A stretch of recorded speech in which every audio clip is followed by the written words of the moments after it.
de Jésus parle ou crie mieux ou parle mieux que celui d'Abel.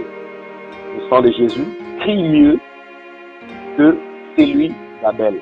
Le sang de Jésus parle mieux que celui d'Abel. Alors, le sang. Quelle est l'importance du sang? Qu'est-ce qu'il y a le sang en lui? Le sang de Jésus. Il a quoi en lui? Imaginons que nous ne connaissons pas Jésus. Bon, nous, par exemple, c'est comme si c'était un individu qu'on ne connaît pas et on vient nous dire que il y a un certain Jésus, Christ de Nazareth. Regardez son sang. Son sang, mais attends, mais qu'est-ce que son sang a et qu'est-ce qu'il a? Si c'est un être humain comme moi, combien de gens n'ont-ils pas, ne sont-ils pas morts et qui ont répandu leur sang? Et moi-même, j'ai aussi mon sang en moi. Mais pourquoi est son sang serait important et nécessaire et pourquoi son sang ferait ça? Alors que si c'est vrai ce que vous dites, mais ça fait déjà depuis plus de 2000 ans. Alors nous, on est en 2020, on rentre en 2021, mais qu'est-ce que son sang va avec nous? De toute façon, moi je suis congolais. Lui, il était un juif, et même un blanc. Moi je suis noir. Moi je suis noir, je suis indien. Bon. Quelle est la relation? Voilà, moi je suis camerounais. Quelle est la relation entre moi et lui? On n'est même pas de même famille, on n'est même pas de mêmes parents, tout ça, mais il ne me connaît même pas, je ne le connais pas. Je ne connais même pas sa famille. J'ai jamais été en Israël, mais son sang. Hein? Tu vois un peu? Donc on peut dire comme ça. Mais les Jésus dont nous parlons, nous les connaissons. Peu importe d'où nous venons, nous les connaissons. Parce que il est le maître de tous les hommes, il est notre roi et notre Seigneur. Nous avons cru en lui et nous savons que c'est lui qui est le Dieu véritable. Et au travers de la parole de Dieu, nous avons appris à connaître ce Dieu-là, véritable qui est Jésus. Et on nous a enseigné qu'est-ce que son sang a fait et l'importance de son sang. Et on a compris que justement son sang là a fait quelque chose, et même beaucoup de choses dans notre vie. Voilà pourquoi pour un chrétien, pour un disciple de Christ, le sang de Christ est précieux pour sa vie. Est précieux. Donc, s'il y a des héritages, comme des acomptes, comme on avait parlé beaucoup de fois, Dieu nous a donné comme, par exemple, le Saint-Esprit, c'est un gage, c'est un acompte. Mes amis, le sang de Christ aussi fait partie des héritages que Dieu nous a donnés sur la terre. Parce que le sang de Christ n'a été répandu que pour les terriens. Donc au ciel, ils n'ont pas besoin, mes amis, que le sang vienne encore le purifier. Non. Le sang de Christ, son acte, ne se limite que sur la terre. Donc, dans ce thème, nous allons voir vraiment l'efficacité de ce sang. Quel est donc son rôle et qu'est-ce que le sang là a fait? Nous allons parler pour enlever certaines confusions. Nous allons parler pour enlever certaines pratiques. Alors, si dans des pratiques qu'on a connues même dans le passé et que Dieu a agréé derrière, qu'il soit béni. Et si jusqu'aujourd'hui il continue à agréer par rapport à toi-même, qu'il soit béni. Mais nous allons parler selon la logique de la parole de Dieu. Voilà. Parce que par rapport à ce sang, on a eu vraiment des enseignements. Et en grandissant dans la parole, on a vérifié. On s'est rendu compte qu'il y a des choses pour lesquelles on a prié en utilisant le sang de Christ. Donc ce n'était pas recommandé comme ça dans la Bible. Donc on a prié, comme par exemple, je vais donner un exemple. Vous allez être certainement d'accord avec moi. Il y a eu souvent dans nos prières, on a dit que quelqu'un, on va dire par exemple, prenons par exemple, bon, nous allons demander au prophète Patrick, c'est un exemple, hein, de recommander le peuple de Dieu entre les mains du Seigneur, de bénir leur retour, tout, jusqu'à chez eux. Bon, souvent c'est la fin de la prière. Écoute maintenant la personne qui va prier. Ah non. Et Seigneur, nous te demandons que ton sang puisse baliser notre route. Mais non. Seigneur, que ton sang puisse baliser, hein, mettre des balises, hein, sur notre route. Mais non. Non, ça, Il n'y en a pas dans la Bible, hein, et ce n'est pas une bonne prière. Le sang de Christ n'est pas là pour baliser la route. Surtout l'autoroute qui est vers Venezuela, mais c'est pas possible. Donc, vous voyez que ça c'est n'importe quoi. C'est vraiment n'importe quoi. C'est des prières qu'on a fait. On va revenir. Donc, on va comprendre est-ce que le sang a été répandu pour baliser la route. Seigneur, que ton sang balise de l'autre route d'ici de l'église jusqu'à nos demeures. Non. Ce n'est pas biblique. Ce n'est pas écrit. Et ça n'a pas été répandu pour ça. Voilà. Donc, je pense que c'est juste une petite brèche que je fais. Alors, maintenant, nous, on a tiré ces termes, vous connaissez, c'est dans Hébreux, chapitre 12, le verset 24. Ok? Nous allons faire la lecture. La Bible nous dit, vous êtes, d'après la version Les Semeurs, j'ai pris plusieurs versions, on va essayer de comparer pour voir, pour vraiment voir l'explicité de ces versets en fait. Donc j'ai pris, à part les Semeurs que je suis en train d'utiliser maintenant, j'ai pris Scofield, j'ai pris Français courant, j'ai pris Parole de vie, j'ai pris Osterval, et j'ai pris aussi la Bible des peuples de 1798. Alors, selon les Semeurs, on dit, vous vous êtes approchés de Jésus, donc suivez très bien, le médiateur d'une alliance nouvelle. Donc cette alliance-là, c'est par son sang. Donc il y a eu l'alliance nouvelle donc, au travers de son sang. Et de son sang, justement, répandu, hein, qui parle mieux encore que celui d'Abel. Qui parle mieux encore que celui d'Abel. Avant de dire notre version, j'aimerais d'abord expliquer cette phrase qui dit qui parle mieux encore que celui d'Abel. Or, mes amis, visiblement parlant, si quelqu'un se blesse, comme par exemple on a vu Jésus à la croix, son sang était sorti de son corps. Donc, en le voyant, nous ne voyons nulle part, quand nous regardons sur son corps le sang qui coule, nous ne voyons aucune part où le sang porte-t-il une bouche. Tout ce que moi je sais, c'est que la bouche a été donnée à un corps physique. Et quand on dit quelque chose qui parle, c'est quelque chose qui doit avoir une bouche. Mais comment maintenant un sang qui peut parler? Ça veut dire que le sang de Christ a une bouche qui parle. Ça veut dire qu'il parle encore mieux que le sang d'Abel. Donc Abel aussi, son sang avait une bouche, parlait. Qu'est-ce que nous voulons et nous devons comprendre par là? S'il te plaît, mets en mode muet. Donc qu'est-ce que nous devons comprendre par là? Un son qui parle. Ici maintenant quand on dit un son qui parle mieux, nous ne sommes plus dans les domaines physiques et palpables. Nous sommes maintenant dans les domaines spirituels parlant d'une âme qui est aussi une personne invisible. L'âme qui est une vie. En fait, donc l'homme, comme nous disons, a trois parties. Donc le corps physique que toi-même tu vois, ton âme que tu ne vois pas, et ton esprit que tu ne vois pas, mais que tu sais que tu as l'esprit, mais que tu sais que tu as une âme en toi. Tu ne le vois pas. Voilà. Parce que le physique, avec les yeux physiques, ne peuvent pas donc voir les spirituels. Donc voilà pourquoi nous ne voyons pas notre âme et l'endroit où Dieu l'a placé, l'âme, il l'a placé dans le sang. L'âme, son siège, se trouve dans le sang. Et si tu prends le sang physique, tu essaies de voir à l'intérieur, de chercher. Dans le microscope, tu verras que des globules, tout ça. Mais tu ne verras pas l'âme. Parce que l'âme est spirituelle. Et l'âme est dans le sang. Et le sang a la vie en lui. Donc, ce qui veut dire que quand on parle du sang, on voit la vie. Quand on parle de la vie, on voit l'âme. Quand on parle de l'âme, on voit le sang. Quand on parle de l'âme, on voit la vie. Donc, ils sont tous les trois intrinsèquement liés.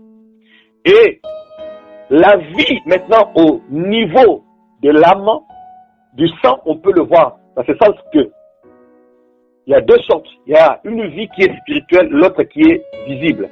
Je parle de la vie qui est visible, du sang visible, palpable. C'est-à-dire, si on t'enlève le sang, tu perds la vie. Donc, vous êtes d'accord avec moi? Si on te vide le sang, et tu perds la vie. Voilà pourquoi, quand nous allons revenir, on reviendra dans Genèse. Donc, l'homme a été créé, mais le sang à lui n'avait pas la vie. Ou du moins, je ne sais pas ce qui s'est passé, ou du moins je pourrais dire, je ne suis pas en train de confirmer, ou soit l'homme n'avait pas encore le sang, ou soit il en avait, mais le sang n'avait pas la vie. Donc quand Dieu a soufflé, la vie, on a dit le souffle de vie, donc on va dire la vie de Dieu est allée s'installer dans l'âme, dans le sang, et l'homme devait une âme vivante. J'espère que vous êtes en train de comprendre. Et maintenant, par rapport à cette phrase, on dit que le sang de Christ part. Donc, il s'agit maintenant pas du sang physique, mais d'une âme en tant qu'une personne spirituelle. Voilà. Il s'agit aussi de la vie qui est Jésus. Jésus est une vie qui part. Voilà pourquoi on dit ici, son sang parle encore mieux que le sang d'Abel. Donc, vous avez compris un peu qu'est-ce qui veut dire cette phrase. Comme je nous ai promis, le livre de Scofield, la Bible que vous avez, certains en ont, et dit ceci. Donc, vous êtes approchés de Jésus, qui est le médiateur de la nouvelle alliance et du sang de l'aspersion. Donc, on dit, l'aspersion veut dire répandu. Qui parle mieux que celui d'Abel. Le français courant, d'autres en ont aussi, dit, vous êtes approchés de Jésus, écoute, l'intermédiaire de l'alliance. Donc, c'est la même chose que le médiateur. L'intermédiaire de l'alliance nouvelle, écoute, et de son sang répandu, écoute, qui parle d'une manière plus favorable que celui d'Abel. Quoi? Donc, il y a des versions qui enrichissent encore davantage la compréhension. Donc, il dit qu'il parle d'une manière plus favorable que celui d'Abel. La parole de vie dit, vous vous êtes approchés de Jésus, qui a répandu son sang pour nous rendre purs. Tu vois? Il est l'intermédiaire d'une alliance nouvelle que Dieu a établie avec nous. Et son sang répandu parle, écoute, plus fort. Ici, son sang parle plus fort. Donc il y a le sang qui parle mieux et le sang qui parle d'une manière plus favorable. Parole de vie dit qui parle plus fort. Donc on voit que entre les deux sangs, de Jésus et d'Abel, les deux crient. Mais quand on va dire c'est comme si nous entendons avec les spirituels et nous voyons que le sang de Christ crie plus fort que d'attendre Abel. C'est un peu ça. Ostère dit ceci, vous êtes approchés de Jésus, médiateur de la nouvelle alliance, et du sang de l'aspersion, écoute, qui prononce de meilleures choses que celui d'Abel. Ça, j'ai aimé beaucoup. Qui prononce de meilleures choses. Et pourquoi j'ai aimé cette version? Et justement, nous parlerons maintenant des meilleures choses. Parce que quand on dit, le sang parle mieux, mais il parle de quoi que celui d'Abel? Il parle d'une manière plus favorable, mais de quoi? Ou même, il parle plus fort, mais il parle plus fort, il dit quoi? Mais ici, dans le cerval, on est approfondi encore, on est encore allé un peu plus loin. En fait, on commence à rentrer dans la compréhension, dans l'éclaircissement de ces versets. Il dit, qui prononce des meilleures choses. Ah! Alors c'est là où ça attire maintenant notre curiosité, mais il prononce quoi? Des meilleures choses. Et ça attire notre curiosité de savoir, mais quelles sont donc, les meilleures choses que le sang de Christ prononce. Ah, ça j'ai aimé beaucoup. Et pour finir, la Bible de peuple dit, donc, vous vous êtes approchés de Jésus, le médiateur de la nouvelle alliance, avec le sang de l'aspersion. Il dit qu'il crie beaucoup plus fort que le sang d'Abel. Donc, à la différence, des paroles de vie, lui dit, qui crie plus beaucoup plus fort que le sang d'Abel. Voilà les versions. Souvent, c'est très important de les comparer pour avoir un éclaircissement, comprendre un peu la pensée de la Bible. Donc, voyez que frère, aujourd'hui, on nous présente, donc selon la parole, on nous présente deux personnes qui ont leur sang qui parle. Alors, on nous parle d'Abel et on nous parle de Jésus. Voilà. Mais pourquoi entre Abel et Jésus, y a-t-il pas eu de gens qui ont été tués? Parce que Christ le dit dans Matthieu, les chants que vous avez commencé à répandre jusqu'à Zacharie, fils de voilà, vous connaissez dans Matthieu. Le sang des prophètes ont été répandus. Beaucoup de gens, leurs sangs ont été répandus. Mais pourquoi dans la Bible, on ne parle pas aussi de leur sang, même si on en parle, c'est moins. Mais vous allez voir que Abel a été beaucoup parlé que les autres prophètes. Mais pourquoi? Justement, parlons d'Abel, parce que il fut le premier homme qu'on a tué sur la terre. Le premier homme qu'on a tué. Alors, quand on a tué Abel, comme le premier sang a été répandu, et la terre, on va revenir sur cela dans Genèse, la terre va recevoir le sang pour la première fois.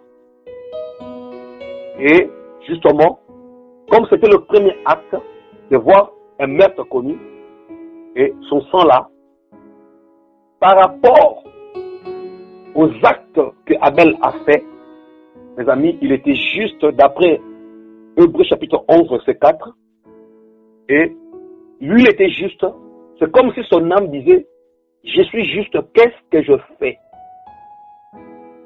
pour que je sois tué? Voilà. On parlera pourquoi il dit ça. Et on a sauté beaucoup de gens qui ont été aussi tués, comme Abel. Mes amis, du coup, on a parlé de Jésus. L'importance d'Abel, parce que seulement c'était le premier homme. Voilà, c'est tout. Mais Abel n'a rien, mes amis, par rapport à la vie des hommes sur la terre. Mais si on a parlé d'Abel, c'est par rapport à ses actes qu'il a accomplis, et c'est par rapport au fait qu'il est le premier homme qu'on voit son sang a été répandu. Mais le sang de tous ceux qui sont passés, qui ont été répandus, n'ont pu rien faire dans notre vie. Alors voilà pourquoi il n'était pas nécessaire, mes amis, qu'on puisse parler de leur sang. On a juste parlé d'Abel parce que c'était le premier homme. C'est celui qui en parle dans Matthieu, depuis le sang d'Abel. Et il voulait conclure que après tous ces gens, ça sera moi. Et tous ceux qui sont venus après qu'on a coulé le sang, ce n'est pas nécessaire. Le sang d'un homme, quand il est coulé, en fait, n'apporte pas le salut. Donc, en fait, nous voulons parler, nous voulons dire ceci, même si les sangs ont été coulés des hommes, ce sang-là, du point de vue salutaire, comme dira Jean-Claude, en fait, n'a pas apporté le salut, en fait, pour que les gens soient sauvés de leurs péchés. Voilà pourquoi il était important, ici dans Hébreux 12, on parle maintenant d'un sang qui est plus important que le premier homme tué, le sang de Jésus. Le sang de Jésus, parce que dans le sang de Jésus, mes amis, il y a de meilleures choses qui sont prononcées, comparément à ce que le sang d'Abel dit. Alors, je pense que vous êtes content de comprendre. Parlant de ce même Abel, avant d'aller dans Genèse chapitre 4, quand nous prenons Hébreux chapitre 11, le verset 4, que j'ai dit tout à l'heure, il dit, Hébreux 11, verset 4, par la foi, Abel a offert à Dieu un sacrifice meilleur que celui de Caïn. Grâce à elle, donc par la foi, grâce à la foi, donc Abel a été déclaré juste par Dieu, qui a témoigné lui-même qu'il a prouvé ses dons. Grâce à elle, donc par la foi, Abel parle encore bien que mort. Abel parle encore bien que mort. Donc, mes amis, ici, nous voyons premièrement les actes de Abel que Dieu a approuvés. Dieu a témoigné qu'il a fait des bons actes. Il a donné des sacrifices meilleurs.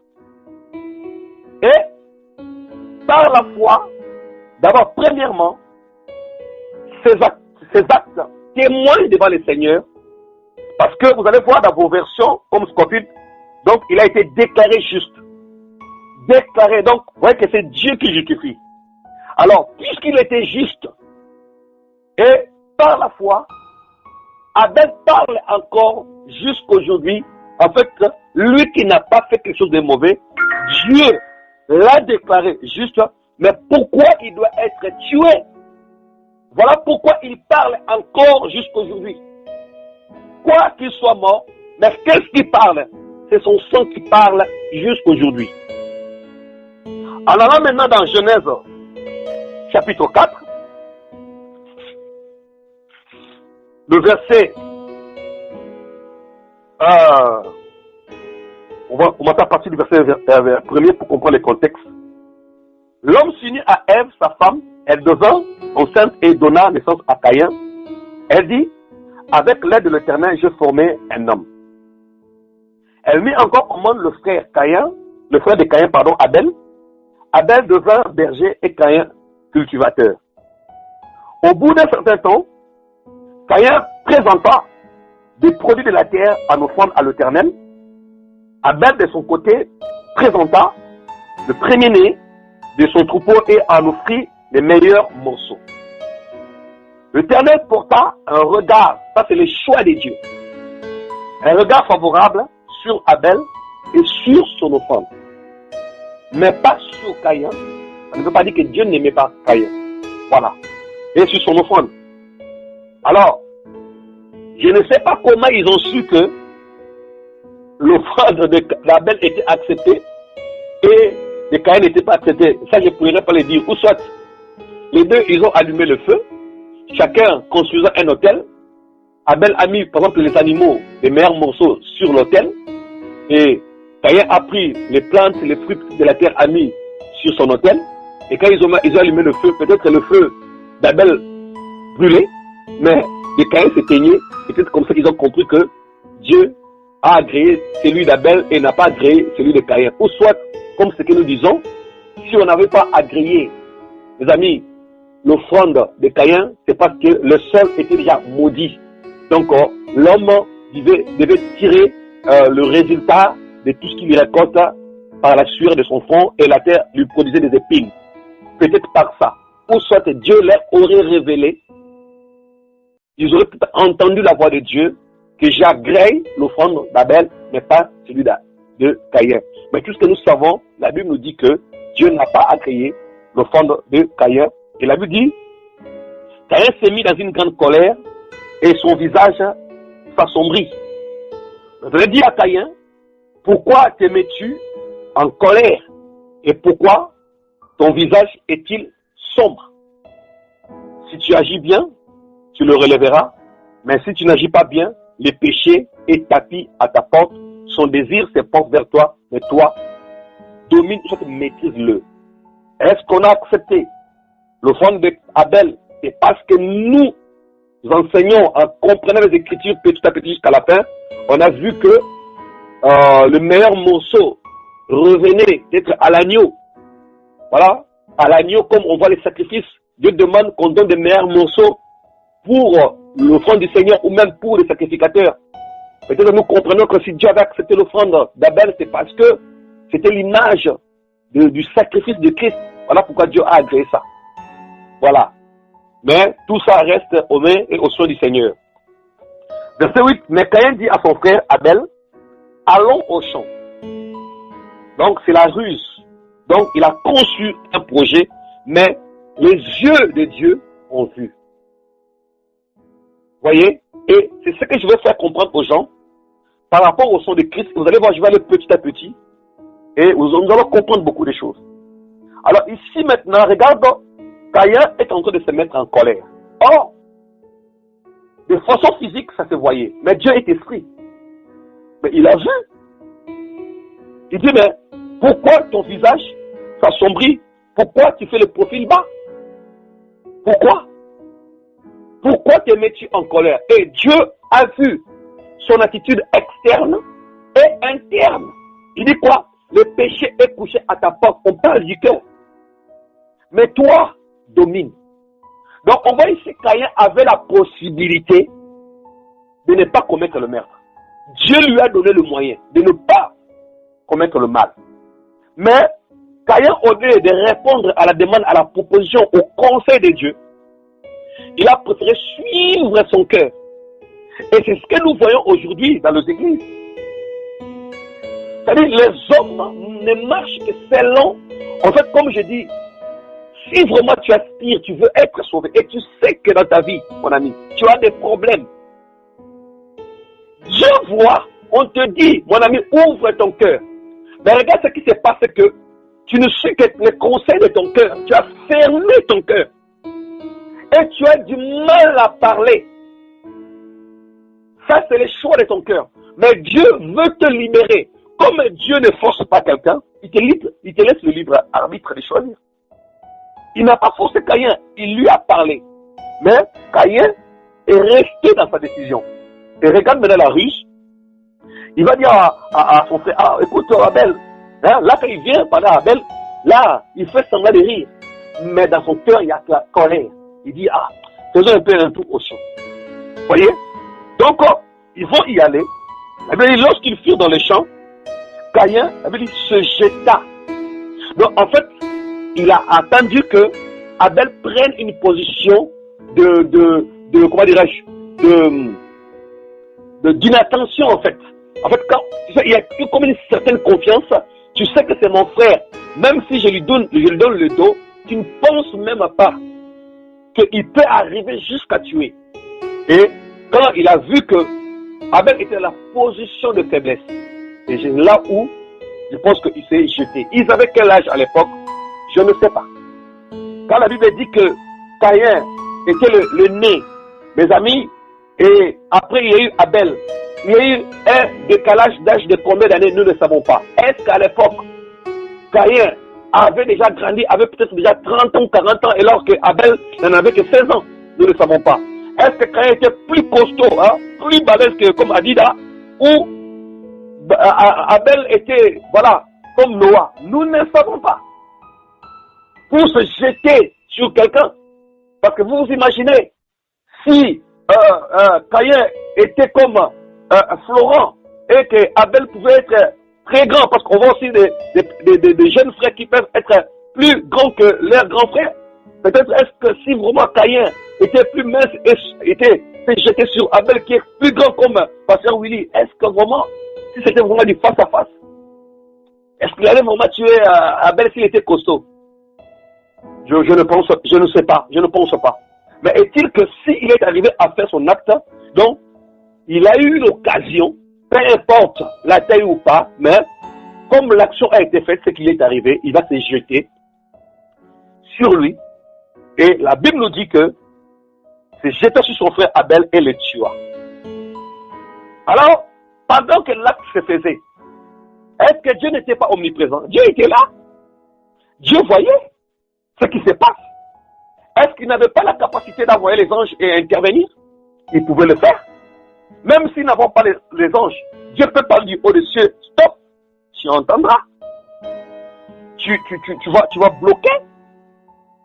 Mais Dieu a vu. Dieu regarde les actions maintenant des hommes. Alors, quand maintenant il va tuer Abel, verset 9, la Bible dit, l'Éternel demanda à Caïn, où est ton frère? Mais ils étaient que deux. Mais c'est pas que Dieu a vérifié. Dieu sait ce qui s'est passé. Quand il pose la question, où est ton frère? C'est pas que Dieu ne savait pas. En fait, ça, Dieu descend au niveau des hommes. C'est comme s'il disait, bon, vous êtes partis à deux, mais Il est où ton frère? Moi, je sais. Mais il est où ton frère? Mais dis-moi. Alors, regarde l'impolitesse de Caïn. Je n'en sais rien, répondit-il. Suis-je le gardien de mon frère? Et Dieu lui dit, qu'as-tu fait? Qu'as-tu fait? Qu'as-tu fait? Regarde la phrase qui suit. J'entends les sons de ton frère. La première version dit, j'entends les sons de ton frère crier vengeance depuis la terre jusqu'à moi. Donc, l'acte venait de se faire. L'action venait de se faire à l'instant même. Dès que son son, dès que Abel a rendu l'âme, dès qu'il y a eu séparation de ces trois personnes en Abel, le corps, l'esprit et l'âme, l'esprit est retourné à Dieu. Son corps est resté là inerte, sans bouger. Justement, quand le sang est sorti, donc c'est en ce moment-là que la vie aussi est sortie. C'est là, mes amis, que son âme est sortie. Pendant que son âme sortait, se séparait du corps d'Abel, à l'instant même, puisque le domaine spirituel a tellement beaucoup a tellement de l'avance, ça se développe que notre monde physique, tout de suite, le sang commence à demander vengeance. Vengeance. Il dit, crier, vengeance. Donc, le sang parlait à Dieu et disait à Dieu, Père très saint, il m'a tué, mais je ne lui ai rien fait. Père, nous avons été tous les deux. Lui, il a choisi le fruit de la terre, mais moi, j'ai choisi, Père, le brebis. Mais qu'est-ce que je lui ai fait de mal? Mais suis-je comporté devant lui depuis qu'on est ensemble? Est-ce que je lui ai fait quelque chose de mal? Est-ce qu'un jour je l'ai insulté? Est-ce que j'ai été un petit frère mauvais? Est-ce qu'il m'a demandé un jour quelque chose, je lui ai refusé? Mais pourquoi? Qu'est-ce que je fais pour qu'il me tue? Qu'est-ce que je fais, Père, pour mériter ça? N'avais-je pas le droit de vivre? Est-ce que mes parents n'avaient pas le droit de me voir? Est-ce que c'était mon temps de quitter la terre? Et je ne devais pas connaître aussi un jour comment un jour me marier? Est-ce que je ne pouvais pas profiter aussi de ma vieillesse, de tout ça? Mais pourquoi il va me tuer? Seigneur, rentre et rends justice. Moi, je veux que tu me venges. Vengeance, Père. Vengeance. Ça, c'est Dieu qui a fait comprendre à Caïn que le sang de ton frère est en train de parler et demande vengeance. Mais pourquoi le sang d'Abel demande vengeance? Et pourquoi Hébreu va dire que le sang de Jésus, mes amis, parle mieux et prononce des meilleures choses que celui d'Abel. Donc, ce que Abel prononçait, ce n'était qu'une seule chose, vengeance, et ce n'est pas une meilleure chose qu'il prononçait. Ce n'est pas une meilleure chose. Donc, quand Abel disait vengeance, Abel disait autrement, Père, jugement. Tu dois juger. Tu dois juger. Alors, si le Père doit juger, puisque Abel a été déclaré juste, quand il dit vengeance, ça veut dire que celui qui lui a fait ça doit être condamné. Donc, Abel n'a pas prononcé une meilleure chose. Alors, maintenant, Jésus, il a été tué comme Abel. La Bible dit, un sacrificateur saint et innocent. Jésus était innocent comme Abel. Voilà pourquoi on a comparé, on a mis Abel et Jésus à cause de l'innocence. Il y a eu aussi des prophètes qui étaient des innocents. Jésus était innocent. Regardez dans le jugement, de Jésus, quand on l'a amené dans le Sanhédrin devant Caïphe, Anne, toutes ces choses-là, elle lui dit, ils ont cherché un sujet pour les condamner, mais ils n'ont pas trouvé. Malgré les accusations qu'il venait de dire, même si on a entendu qu'il a dit qu'il détruit le temple là, mais ça n'allait pas. Même quand il a dit à Anne que, ou à Caïphe, je suis le fils de Dieu, il a déchiré. Même ça, il n'avait même pas besoin de déchirer. Donc il cherchait une occasion. Donc il était innocent. Voilà pourquoi, à la mort de Judas Iscariot, il va dire que non, donc j'ai répandu un sang innocent. Parce que Judas, quand il est allé s'asseoir, il a dit, mais qu'est-ce que je fais? Mais, franchement, le maître n'a rien fait. Donc, Judas était aussi un type de Caïn. Un type de Caïn, mes amis, qui par lui, on a tué Jésus. Voilà pourquoi on les appelle, donc, la postérité des serpents. Caïn était une postérité de serpents.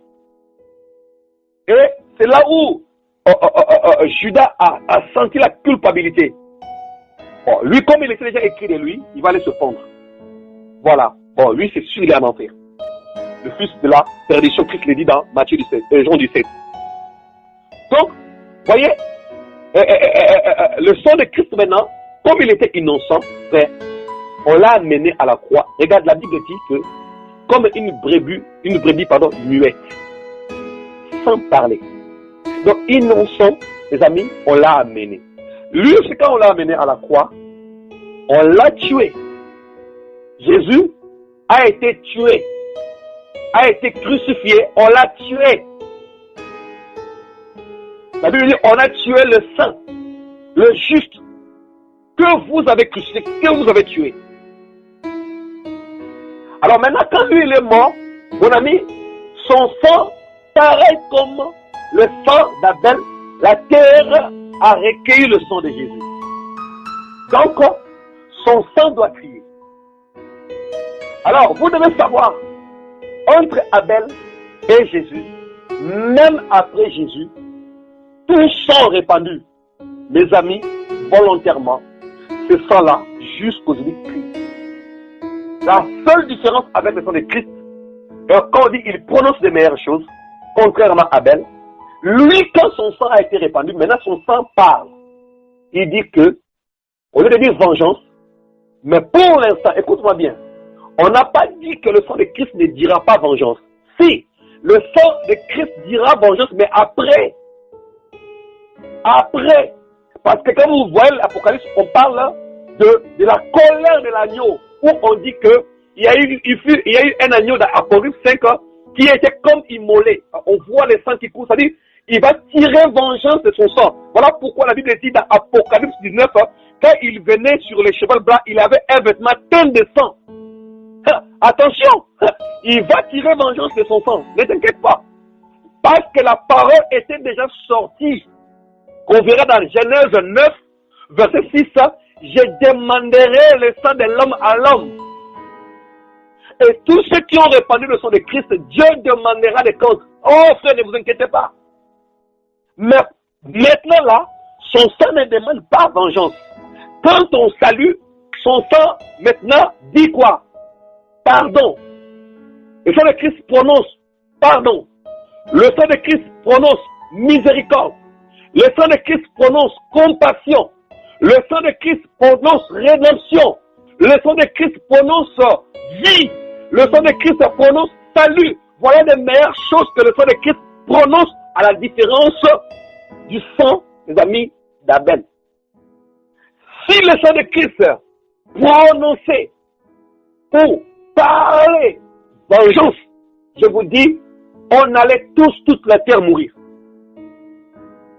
Voilà pourquoi l'auteur de l'épître des Hébreux va encourager, mes amis, les Juifs ici, de Jérusalem, parce que c'était les Juifs de Jérusalem ici, pour leur dire que son sang parle mieux, prononce les meilleures choses. Donc jusqu'aujourd'hui, frères, sœurs, voilà pourquoi, quand nous prions, nous demandons que le sang de Christ nous purifie aujourd'hui. Nous prions comme ça, justement, et chaque fois que nous purifions, c'est nous remplissons, mes amis, nos vies de miséricorde, nous remplissons nos vies de compassion, nous remplissons nos vies de vie même, du salut et de la rédemption. Voilà pourquoi nous nous purifions tous les jours, pour que la rédemption de Christ de Dieu soit sur nous, la compassion, la miséricorde. Parce que celui qui n'est pas purifié par le sang de Christ, qui ne peut pas être sauvé. Voilà pourquoi jusqu'aujourd'hui, nous prions pour que ce sang-là nous purifie tous les jours, pour que la rédemption continue, pour que la compassion, le pardon de Dieu, la miséricorde continue. Parce que si tu ne te purifies pas, mon ami, la rédemption va s'arrêter. La miséricorde, parce que si tu ne te purifies plus, tu continueras de vivre dans le péché. Mes amis, les anciennes choses risquent de retourner en toi. Plus nous nous purifions, mes amis, plus la sanctification, la miséricorde devient de plus en plus abondante à nous. Voilà l'importance du sang de Christ jusqu'aujourd'hui. Voilà où on dit, parle mieux.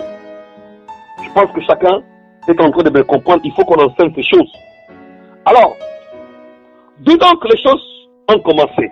Le sang. Est-ce que, avant que Dieu ne crée le ciel et la terre, on pouvait parler du sang?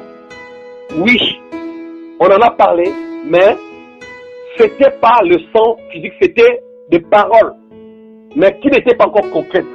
D'où on voit dans le livre de Apocalypse 13 et dans 1 Pierre où il dit que donc l'agneau de Dieu a été immolé dès la fondation ou prédestiné avant la fondation du monde. Donc le monde n'a pas été créé, mais ici c'était un plan qui était déjà arrêté. Donc tout ce qui se passe sur la terre, même l'arrivée de Jésus, c'est déjà des arrêtés de Dieu. Dieu déjà a arrêté déjà une destinée, une démarche à faire. Voyez? Donc, étant arrivé sur la terre et aller jusqu'à mourir à la croix, c'était déjà arrêté comme ça. Mais l'accomplissement de ces choses-là, mes amis, la préparation de ces choses-là, se faisait déjà au ciel, donc dans le plan de Dieu. Donc Dieu, il a décidé, bon, tu vas être immolé, ton sang va être répandu. Ce n'est pas qu'au ciel, là-bas, on appelle Jésus, viens. On te gorge là-bas au ciel, il est mort au ciel là-bas, il est mort. Vous avez vu comment il est mort au ciel? Là, Dieu explique aux anges, hein, voilà, donc je le tue, il était esprit là-bas. On ne tue pas un esprit. Et au ciel, il n'existait pas la mort. Il ne peut pas avoir la mort au ciel. Mais c'était un plan de Dieu qui va être prédestiné comme ça. C'est comme un architecte qui est en train c'est comme un scénariste hein, qui est en train de préparer un scénario d'un film. Hein. Il dit, bon, toi, Pasteur Willy, tu vas être l'acteur principal. Donc, le thème est ceci. Donc, tu vas être à Bron. Bron, hein, pour ceux qui ne sont pas de loin, c'est une ville où habite le Pasteur Willy. Voilà. N'allez pas le chercher la nuit, il va vous taper. Donc, à Bron, après Bron, pas petit à petit. Maintenant, quand tu vas arriver ici, donc, tu vas acheter une maison. Voilà, tu vas acheter une maison. Et là, Florent va se marier. Voilà. Et là, ici, Jacob va conduire une voiture. La sœur Sylvie. Donc, il y a eu un plan qui a été détaillé. Ah, tu vois le plan. Maintenant, prends ton plan. Donc, chacun a pris son plan. Comme moi, a dit là, j'ai mon plan à moi qui a été préparé, mais je ne sais pas. Moi, maintenant, je suis en train de vivre jour pour jour et je découvre. Mais Jésus n'a pas découvert. Jésus, c'était déjà, il savait ce qu'il faisait. Mais nous ne savons pas ce qui arrive dans l'avenir. Donc, c'est pour montrer que Jésus-Christ est Dieu. Donc, le plan était préparé comme ça. Voilà. Alors maintenant, l'accomplissement, on a vu. Maintenant, pour arriver au temps de l'accomplissement, Dieu a commencé déjà par autre chose, petit à petit, jusqu'à nous amener à Christ. Maintenant, regardez comment les choses ont commencé et d'où est venue l'existence de l'âme, l'existence de la vie et l'existence du sang. Voilà, justement, par rapport à Genèse chapitre 1er, le verset 26, donc, par rapport à la création de l'homme. Genèse 1er verset 26, et Dieu dit, faisons les hommes pour qu'ils soient notre image, ce qui nous ressemble.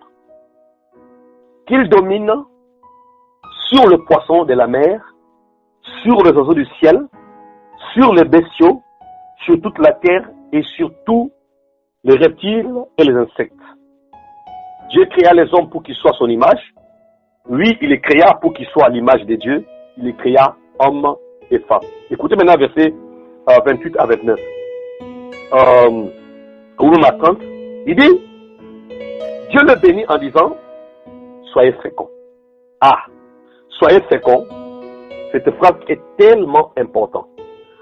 En disant à l'homme, soyez féconds, en fait, Dieu a donné la possibilité, mes amis, à l'homme qui est vie, de porter en lui une vie. Quand il a dit, soyez féconds, suivez-moi très bien. Je vais être vraiment un peu clair, sans divaguer. En fait, quand il dit soyez féconds, vous voyez que la phrase est au pluriel, donc on parle de deux êtres, de l'homme et de la femme. Du côté de l'homme, quand il dit soyez féconds, donc il a mis la fécondité, suivez-moi très bien, au niveau de la sémence de l'homme, autrement dit, le sperme. Excusez-moi les enfants. Il a mis la sémence de la fécondité, c'est-à-dire il a mis la vie dedans, dans la sémence de l'homme. Donc, les spermatozoïdes sont une vie. Mais, sont une vie, mais moitié. Une vie, mais à moitié. Dans la science, on dit, il a 23 chromosomes. C'est le seul celui de l'homme qui a le 23 chromosomes. Là, il a mis la fécondité dans l'homme, dans la sémence, pas dans l'œil, pas dans les genoux, mais dans le sperme. Il a mis une vie dedans. Et il est allé vers la femme, quand il dit soyez féconds. À la femme aussi, il a mis une vie. Donc, qu'on appelle l'ovule. L'ovule, lui aussi, a 23 chromosomes. Toutes les cellules de l'homme, que ce soit la femme ou les hommes, ou l'homme, portent 46 chromosomes. Mais c'est les seules cellules, dans l'homme et dans la femme, qui ont 23 et 23 chromosomes. Et quand on assemble maintenant l'ovule et le spermatozoïde, mes amis, ça fait 46 chromosomes et ça crée un être humain qui, en lui, doit avoir une âme, une vie. Maintenant, Dieu a choisi maintenant entre l'homme et la femme qui donc portera cette vie en lui. Dieu a choisi que ce soit la femme. Donc quand la femme maintenant, le chromosome, donc là, le spermatozoïde de l'homme vient, rentre dans la femme et donne vie.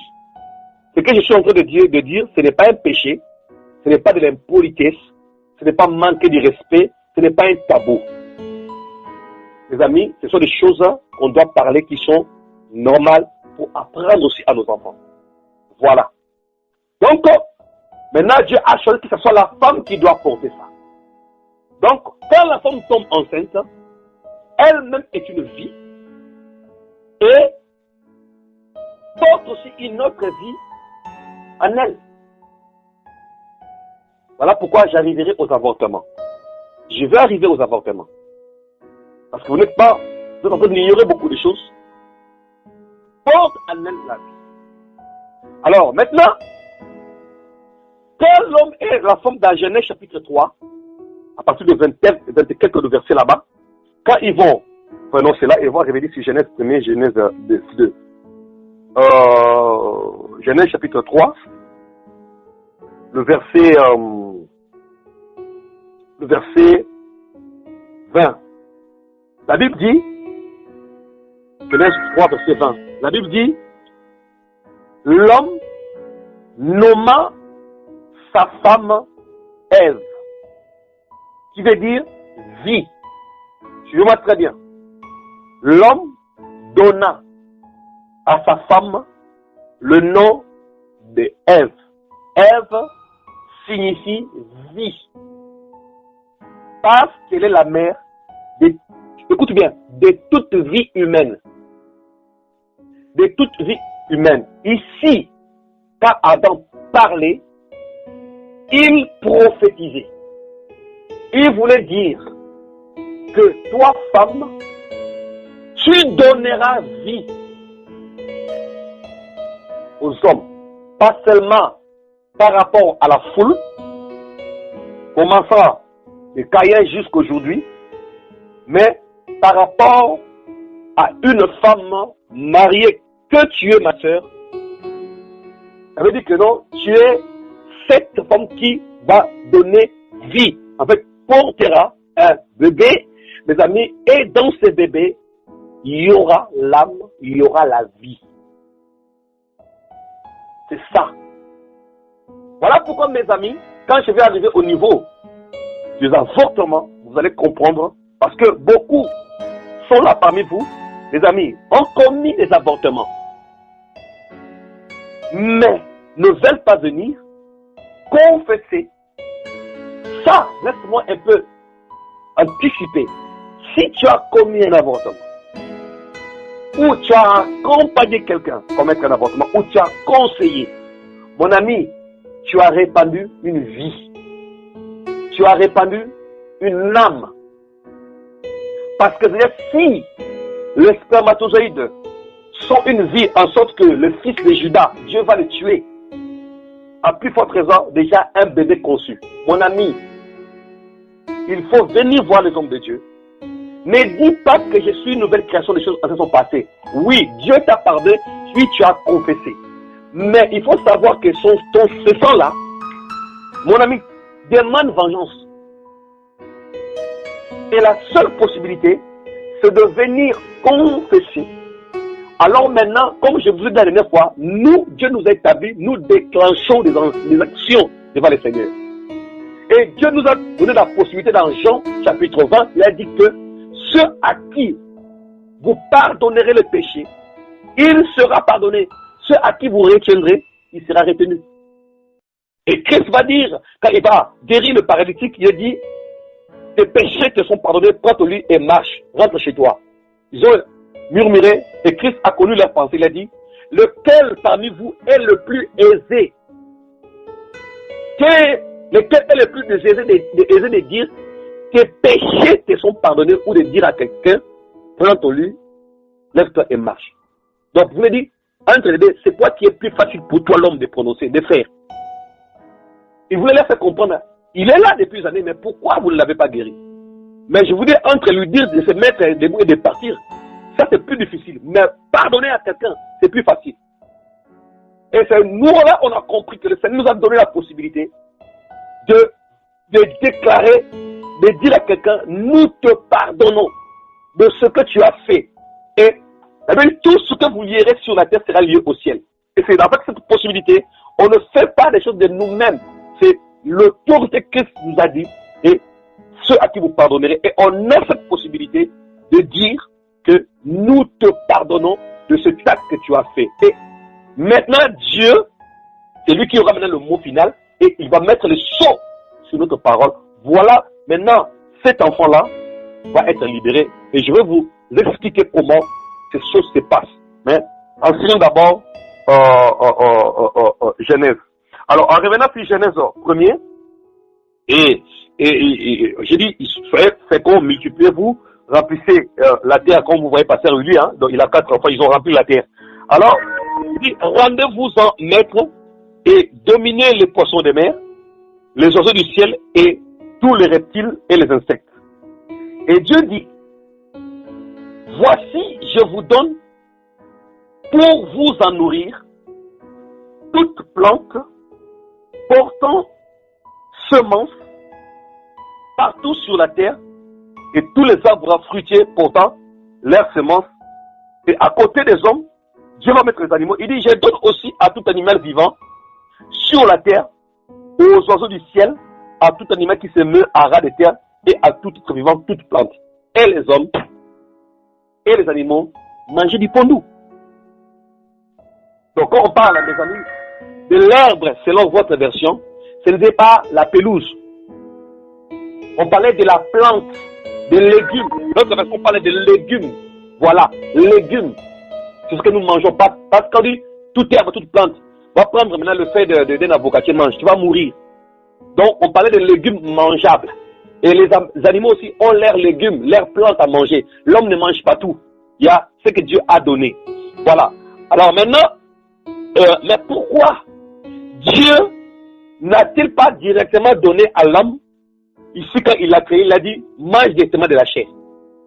mange directement un animal. Mais pourquoi il n'a pas dit ça? Pourquoi il n'a pas donné? Mais pourquoi il va le faire plus tard? Il n'a pas donné ici pour la simple raison que le péché n'était pas encore rentré dans le monde, la mort n'était pas encore rentrée. Voilà pourquoi on ne pouvait pas tuer qui que ce soit et quoi que ce soit. La mort n'est venue qu'après le péché de l'homme. C'est là où la mort est rentrée. C'est là où on voit maintenant que l'un animal peut mourir, un homme peut mourir. Mais avant ça, l'homme ne pouvait pas répandre même le sang d'un animal. Parce que l'homme ne savait pas ce qu'on appelle la mort, ne connaissait pas ce qu'on appelle la tuerie ou le meurtre. Voilà pourquoi il était obligé, mon ami, de manger que les légumes. Alors, maintenant, il y a un autre récapitulatif qui est dans Genèse 2, quand Dieu va créer l'homme, et il va dire à partir du verset 7, Genèse 2, le Seigneur Dieu façonna l'homme avec la poussière du sol et lui insuffla dans les narines le souffle de vie. C'est ça en fait. Et la Bible dit quoi? L'homme devint un être vivant. L'homme devint une âme vivante. Une âme vivante. Or, l'âme, on ne le voit pas. Mais on ne voit que le corps, comme j'ai dit au départ. Donc, ce qui veut dire ici que quand Dieu va créer maintenant l'homme, le sang, il était là, on ne sait pas. Mais, qu'il soit là ou pas, mais le sang en lui n'avait pas la vie. Le sang en lui n'avait pas l'âme. Et quand Dieu a soufflé, donc le souffle de vie n'est que Dieu lui-même, n'est que la vie. Parce que si l'homme a été créé à l'image de l'homme, si Jésus-Christ est la vie, donc cette vie est venue maintenant rentrer dans l'homme. Pas la vie éternelle, mais la vie pour te donner la possibilité de parler à Dieu, de manger, de vivre, de marcher comme tu es. Voilà.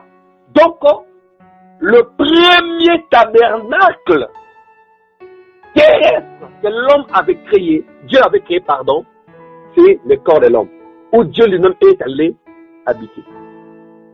C'est le corps de l'homme. Parce que le souffle de vie, c'est Dieu lui-même.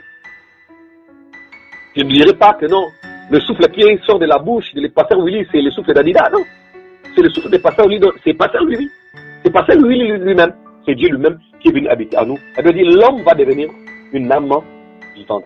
Ça dit que non, quand la vie est allée maintenant, mon ami, s'asseoir dans le sang, il va siéger là-bas. Parce que si on t'enlève le sang, on te vide le sang, mais pourquoi tu dois sécher? Pourquoi ton corps va sécher? Regarde le mystère de Dieu.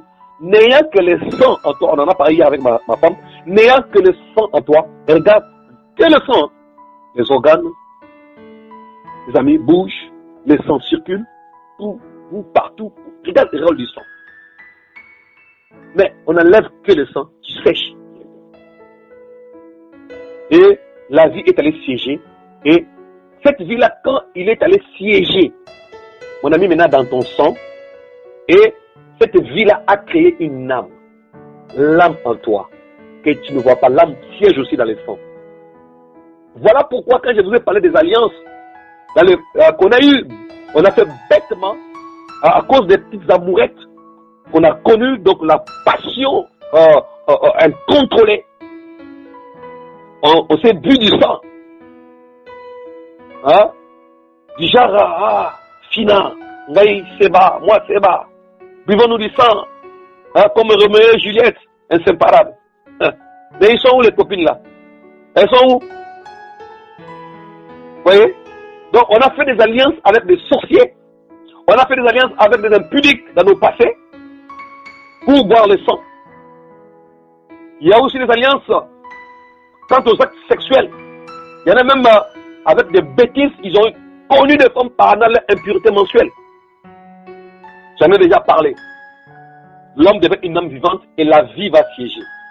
Alors, la mort n'était pas, l'homme continuait à manger les légumes et justement après, l'homme a péché. C'est là où vraiment il y a aussi le centre des problèmes. L'homme, quand il a péché, regardez bien, le péché est allé s'asseoir dans le corps de l'homme, où l'homme a condamné le péché dans la chair. Et l'âme va être souillée par le péché. L'âme va être souillée par le péché. Alors, l'homme, son esprit aussi, mes amis, a été souillé. Et l'homme est mort, son esprit va mourir. Et quand son esprit est mort, maintenant l'âme prend le dessus, l'âme commence à diriger l'homme. Parce que dans l'âme, il y a le siège des sentiments, des émotions. L'esprit est venu en arrière et il est mort. Donc l'homme ne pouvait plus entendre Dieu comme il faut. Parce que son esprit n'était plus en contact avec le Seigneur. Voilà pourquoi vous avez vu que après qu'on les ait chassés du jardin d'Éden, le mal a commencé. La tuerie a commencé. On a commencé à tuer les hommes, à tuer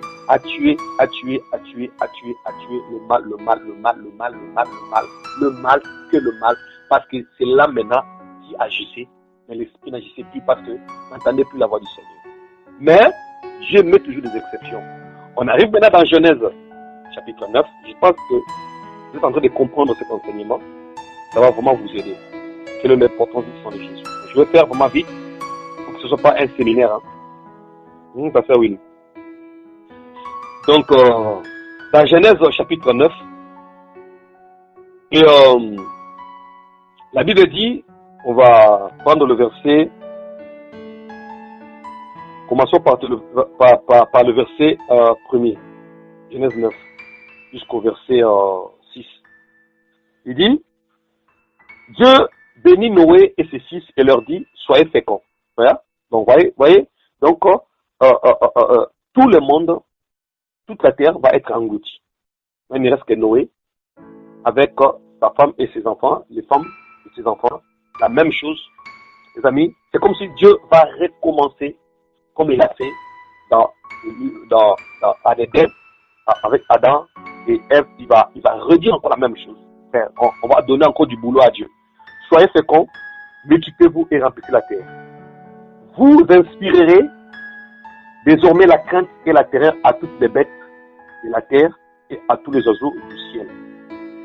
Tous les animaux qui se meuvent sur la terre et tous les poissons de la mer sont livrés à votre pouvoir. Donc, comme il a dit dans Genèse, dominez sur eux. Voilà. Enfin, dans le verset premier là-bas. Il dit, verset 3, tout ce qui remue et qui vit vous servira, tout ce qui remue et qui vit vous servira de nourriture au même titre que les légumes et les plantes. Je vous donne tout cela. Toutefois, vous ne mangerez pas de viande contenant encore sa vie, donc, c'est-à-dire son sang. Quant à votre sang, à toi l'homme, à vous, celui qui est votre vie, voyez, quant à votre sang qui est votre vie, j'en demanderai compte à quiconque le répandra, que ce soit un animal ou un homme. C'est-à-dire, ici, si un homme, un animal, répand le sang d'un homme, il faut qu'il soit tué. La loi le dit. Je demanderai aussi compte à chaque homme de la vie de son semblable. On peut, verset 6, Dieu a fait l'homme pour être son image. C'est pourquoi si quelqu'un répand le sang d'un homme, son sang à lui doit être répandu par l'homme. On s'arrête là. Donc, vous voyez ici maintenant, comme la mort est rentrée, déjà ici, Dieu aussi va exterminer la terre. Alors maintenant, Dieu va donner la même loi à l'homme. Il dit, soyez féconds, comme on a dit. Et pour nourriture, il dit, comme je vous ai donné les légumes et les plantes, à côté aussi, donc vous allez manger maintenant la viande des bourguignons, mais sans le sang. Parce que dans le sang, il y a la vie. Mais pourquoi Dieu va-t-il autoriser la viande? Justement, parce que déjà, la mort était rentrée. Et maintenant, Dieu avait institué aussi de manger la viande, qui était aussi une préfiguration, qui symbolisait plus tard le corps de Christ, qui était sa chair qu'on devait manger. pour nous amener à ça. Voilà pourquoi de façon physique, Dieu a permis, et de façon aussi, on va dire de façon naturelle, il a laissé pour que nous puissions aussi nous nourrir de la chair. Mais il dit, je demanderai compte à l'homme du sang qu'il va répandre. Alors, après cet acte-là, à moins que je puisse me tromper, on a vu qu'il y a eu beaucoup de sacrifices comme Noé il a fait, le sacrifice des animaux, on arrive avec Abraham, on arrive avec Isaac, mais on n'a pas vu vraiment parlant, les amis, des sacrifices où on mentionne vraiment le nom du sang, à moins que je puisse me tromper. Mais on pense seulement, il a sacrifié un animal, mais parler vraiment du sang. On a juste parlé du sang, si je n'oublie pas, là où, les amis, ils ont tué une bête, ils ont imbibé du sang la tunique bigarrée de Joseph, et ils sont allés montrer à son père, là-bas, Jacob, pour dire que non, une bête féroce l'a dévoré, des choses comme ça. Mais il n'y a pas vraiment de versets, s'il y en a peut-être que j'ai oublié, où on parle du sang, comme on en a parlé dans les chapitres, le verset précédent qu'on a lu dans Genèse, comme dans Genèse chapitre 9, dans Genèse chapitre 4, parlant de Abel. Alors maintenant, qu'est-ce qui va se passer? Alors, la mention maintenant du sang, vraiment de façon explicative, arrivée dans Exode 12, que nous allons prendre. Ah, là, je vais expliquer maintenant quelque chose de très important. Prenons Exode 12. Je suis bien clair, hein? J'ai bien défini que, frères, sœurs,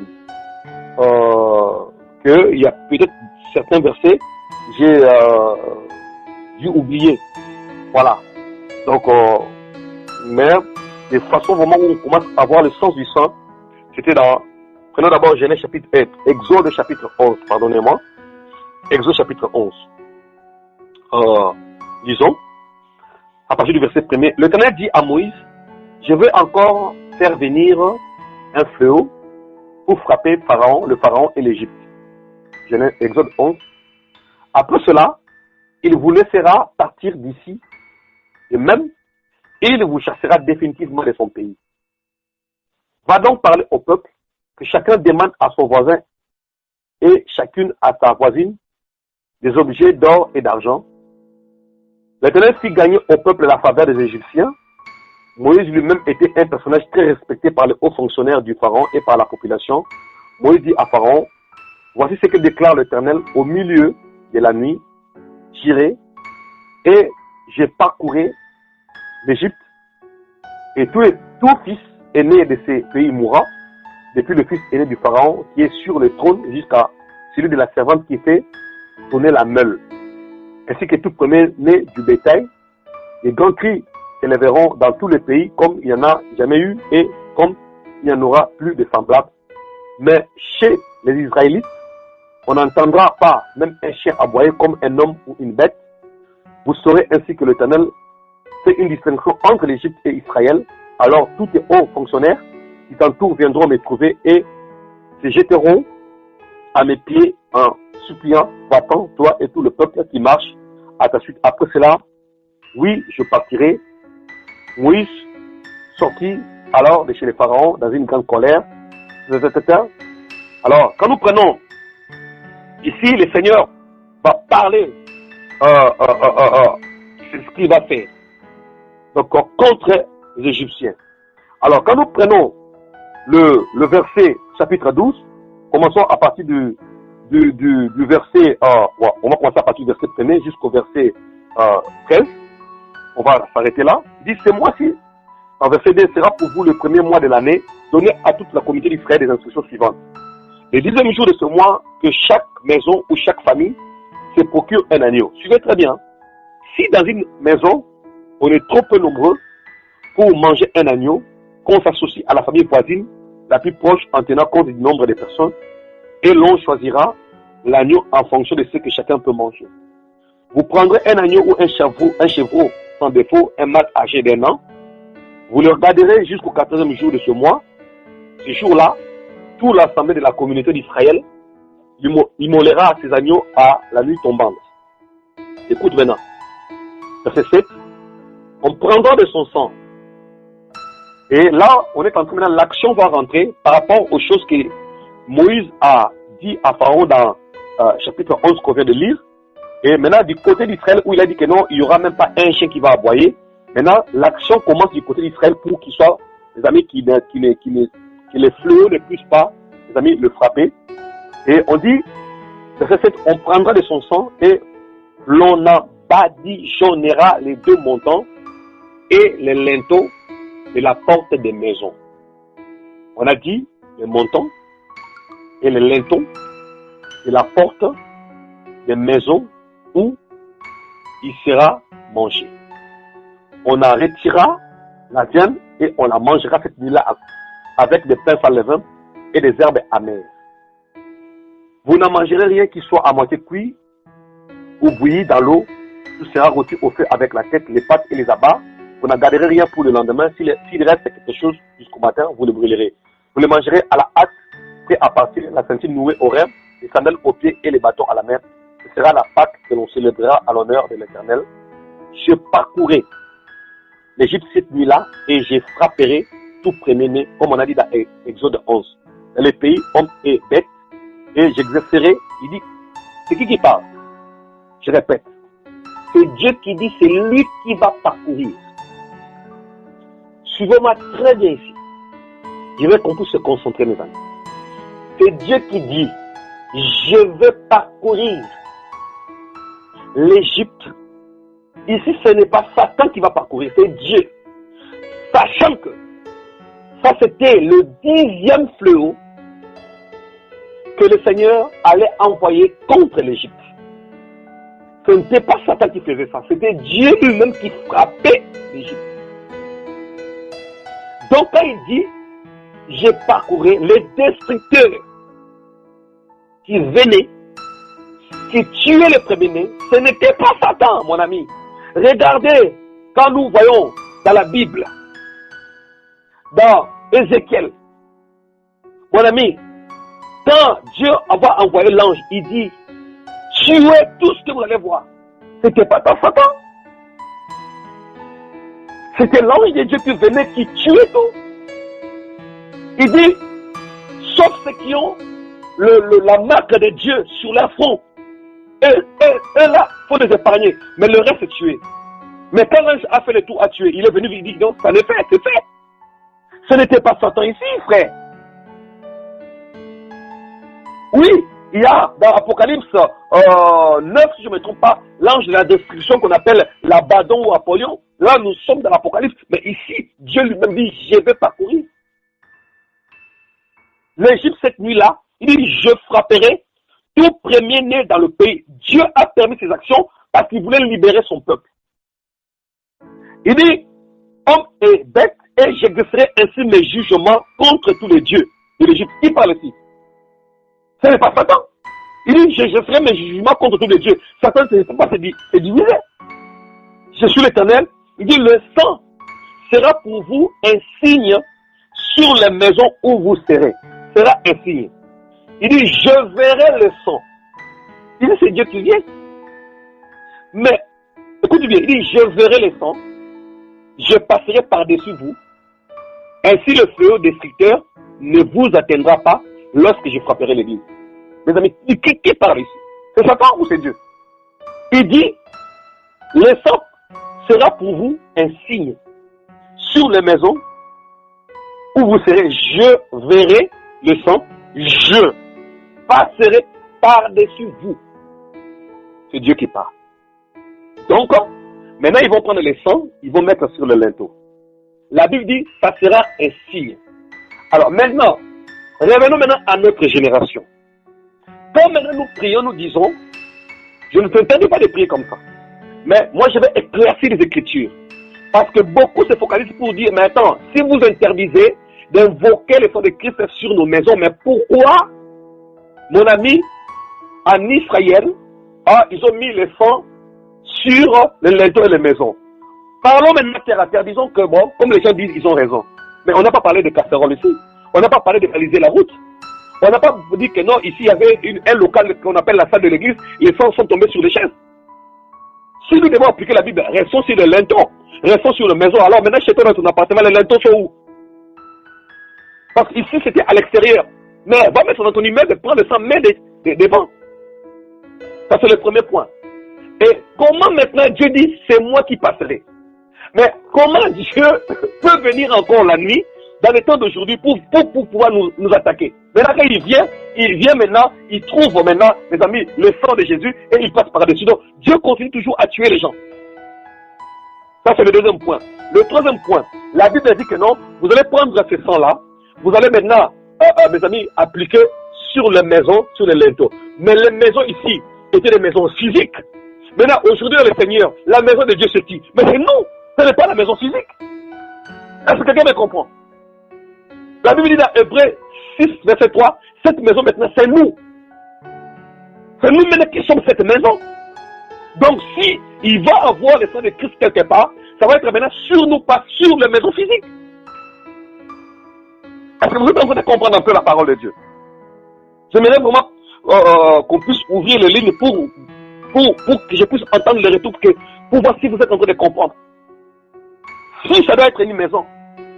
Mais le sang de Christ aujourd'hui, c'est devenu spirituel. Alors maintenant, dis-moi si c'est le spirituel. Alors dis-moi la maison spirituelle maintenant c'est quoi? La maison spirituelle, les dons ont changé. On n'est plus dans les maisons physiques. Et des maisons là qui ont conçu ça. Je vais donner un exemple. Les gars, je vais donner un exemple. N'est-ce pas dans nos églises là où nous prions là, nous invoquons le sang de Jésus? Mais c'est pas pour autant que les sorciers qui sont dedans sont fuis. Mais ils sont là parmi nous. Combien de fois n'avons-nous pas prié? Ah Seigneur, nous invoquons ton sang. Mais dedans il y avait des occultistes. Dedans il y avait des formations. Il y avait des sirènes. Mais pourquoi ils n'ont pas fui? Mais ils sont là depuis des années avec nous. Mais pourtant nous invoquons le sang. Pourtant le sang descend et remplit la salle. Mais pourquoi ils ne fuient pas? Vous voyez que nous sommes dans l'erreur, comme Christ disait, vous êtes dans l'erreur, vous ne comprenez pas les Écritures. Ici, Dieu dit un signe, parce que je vais accomplir un fleuve en Égypte pour juste vous protéger. Mais c'est juste parce que l'agneau c'était le Pâques, mais c'est ça là, mais c'est un signe. Moi quand je verrai le sang, je serai ça en Israël, je vais aller. Mais aujourd'hui les dons ont changé. La maison spirituelle c'est nous. Maintenant nous sommes devenus le corps du Christ. Si Christ est la tête, si nous sommes le corps, automatiquement son sang coule déjà à nous. J'espère que vous êtes en train de comprendre. Voilà. Après cela, mes amis, les enfants d'Israël, c'était des préfigurations. Mais aujourd'hui, on voit, Seigneur, souvent quand on a des modérateurs, non, j'ai dit que ce n'est pas un péché. Mais je n'ai pas dit que c'est un péché. Mais je suis juste en train d'expliquer les Écritures que tu comprennes. Parce que moi, personnellement, dans ma maison, je n'invoque pas le sang pour couvrir mon WC, ma salle de bain. Sachant même que c'est un WC. Vous voyez, la cuisine, les casseroles, ou les chaises, les fauteuils, les canapés, les choses créées par les mains des hommes. Le sang de Christ, le sang divin, le sang sans tache d'un agneau. Venir te garder les casseroles, il faut qu'on arrête là. Ça c'est la bâtisse. Le sang n'a pas été répandu, mes amis, pour couvrir tes casseroles, ta maison. Le sang a été répandu, mon ami, pour nous purifier du péché. C'est tout. C'est tout. Et on a servi du sang ici de l'agneau pour parler de la Pâque ici dans Exode, qui veut dire aussi la libération. Donc ici, de façon physique, on a montré comment ils ont été libérés de l'esclavage.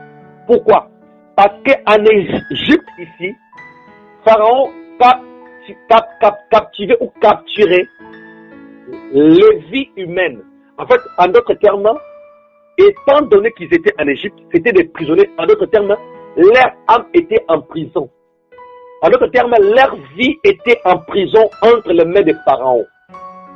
Et la Pâque symbolisait maintenant, on a libéré leurs âmes, leur vie, mais de façon physique.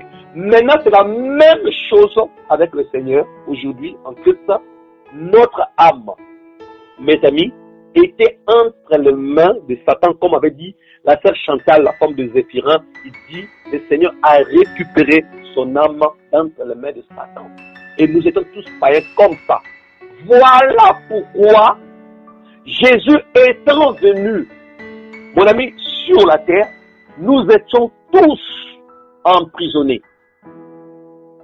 Même les saints, mis à part Enoch, mis à part mon ami Élie.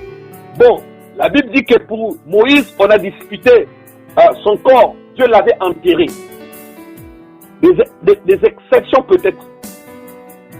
Mais tous ceux qui sont morts, David, on a connu les saints et les païens, les amis, leur âme était toute retenue dans les séjours des morts. Qui donc avait la clé? C'est Satan. Mais dans les séjours des morts, malgré qu'ils étaient tous retenus, Dieu avait aussi mis un endroit où il gardait les saints, mais c'était clé. C'était Satan qui avait ça entre ses mains. Donc les hommes ne pouvaient pas sortir, les amis, des séjours des morts. Alors, pour ceux qui sont restés maintenant vivants, quand Jésus est venu, mon ami, c'est là où maintenant, il est venu maintenant annoncer la paix. Vous connaissez le travail de Christ, on en a parlé, jusqu'à aller à la croix pour tout accomplir. Et il va verser son sang. Et quand il a versé son sang, on l'a tué, il a versé son sang. Mon ami, c'est là maintenant, quand son sang a été répandu, à l'instant même, le sang de Christ s'est mis à parler. Et même jusqu'aujourd'hui, il parle. Comme il dit que, quand on a dit dans Hébreux 11.4, il dit, jusqu'à maintenant, il parle encore, quoique mort. Même Christ, mais lui-même, Christ, lui, il n'est plus mort, il est vivant. Mais son sang parle encore. Alors maintenant, en ce moment-là, quand son sang a été répandu, Christ humain, quand il a rendu son esprit à Dieu, mon ami, son âme va se mettre à parler, à annoncer maintenant, à prononcer les meilleures choses. C'est là où, les amis, son sang a dit, Père, pardonne, pardonne-le. Père, parce qu'avant que Christ ne meure, il saignait déjà, son sang tombait déjà, mais on a entendu sa bouche parler, Père, pardonne-leur, car ils ne savent pas ce qu'ils font. Donc dans ces pardons qu'il a dit, mon ami, on a vu la rédemption sortir. On a vu la miséricorde sortir. On a vu le salut. Et on a vu, mes amis, la vie. C'est comme ça, mes amis, que son sang a prononcé les meilleures choses pour nous. Depuis là jusqu'au. Voilà pourquoi, mes amis, nous subsistons. Voilà pourquoi, mes amis, nous avons été purifiés de nos péchés à son sang. Purifiés pourquoi?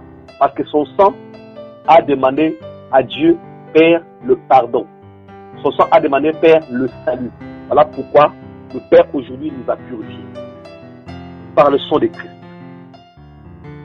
Alors maintenant, en disant, Père, pardonne-leur, en criant, en prononçant des meilleures choses, dans les domaines spirituels, vu que c'était aussi sa mission, et d'après 1 Corinthiens 6.20, d'après 1 Corinthiens 7.23, d'après Hébreux chapitre 1er, et d'après 1 Pierre chapitre 1er, le verset 18, je répète, d'après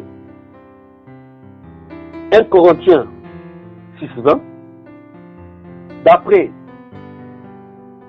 1 Pierre 1.18, d'après 1 Corinthiens 7.23 et Apocalypse chapitre 5, le verset 9 à 10, nous voyons le même verbe conjugué racheter.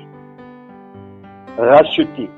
1 Pierre nous dit, vous avez été rachetés de vaines manières de vivre de vos pères. 1 Corinthiens 6.20 nous dit, vous avez été rachetés à un grand prix. De même, 1 Corinthiens 7.23, Apocalypse 5 nous dit que non, il a racheté par son sang les hommes de toute langue, tout peuple, toute nation, toute tribu. Qui donne en grec ex agorazo. Ex agorazo, si je ne me trompe pas. qui veut dire, en français, selon la pensée grecque, quelqu'un qui rentre dans un marché et va discuter le prix. C'est ça qui veut dire racheter. Entrer dans un marché et en discuter le prix. Ça veut dire quoi quand on nous a rachetés? Nous appartenions à Dieu parce que tout homme qui naît vient de Dieu et Satan t'a récupéré. Voilà pourquoi Christ vient te racheter pour devenir à nouveau la propriété maintenant de Dieu. Voyez? Alors maintenant, quand on dit rentrer dans un marché pour en discuter le prix, mes amis, nous étions tous vendus. La Bible dit, nous étions vendus au péché. Nous étions sous l'esclavage du péché, sous l'emprise du péché. Donc, le péché avait l'empire sur nous. Il dominait sur nous et même nous donnait un salaire. On était tous esclaves, on était tous morts. Paul dit, malheur à moi, esclave du péché. Voilà. Rappelez-vous dans le passé, j'en ai parlé. Qu'est-ce qu'un esclave? Un esclave, tu es dépendant de quelqu'un. Tu ne peux rien faire sans l'aval de ton maître. Comme nous sommes esclaves de Jésus, nous ne pouvons rien faire de nous. Donc nous ne dépendons que de Christ. C'est ça un esclave. Dans le passé, selon l'histoire des hommes, on a connu des esclaves. Vous voyez, où ils étaient tous enchaînés. L'histoire nous apprend que, surtout en Afrique, et dans d'autres continents peut-être, mais nous qui sommes africains, pas pour renaître à la haine. Bon, Dieu a permis des choses comme ça. Donc, nos ancêtres étaient des esclaves qui étaient enchaînés par des personnes qui dominaient sur eux. Alors, maintenant, selon l'histoire, on les a menés dans des places publiques.